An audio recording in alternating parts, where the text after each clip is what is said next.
erreurs monétaires, on les a toutes vues, toutes les grandes banques centrales, en tout cas Fed, BCE et Banque du Japon, cafouiller à certains moments, la Banque du Japon en début d'année, la BCE peut-être en septembre, qui n'a pas été à la hauteur des attentes, la Fed qui toujours fait un pas en avant, un pas en arrière. Le risque d'erreur de politique monétaire, là, il est important selon vous aujourd'hui, avec les impacts que ça pourrait avoir d'ailleurs sur le marché et les marchés obligataires.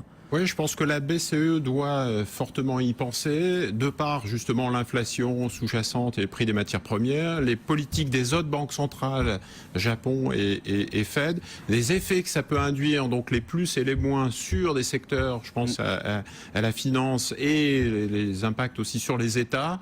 La BCE va peut-être pas commencer à changer, mais va commencer à changer de discours. C'est-à-dire influer un petit peu son discours pour préparer les marchés. Dire qu'un jour, on en fera peut-être moins que ce qu'on fait aujourd'hui. Exactement. Pour être moins accommodant, un peu plus fondamental et peut-être revenir à des taux 0% plus rapidement que prévu, arrêter un quantitative easing plus rapidement que prévu, parce que il y a quand même beaucoup de critiques par rapport à cette politique de taux négatif, par exemple.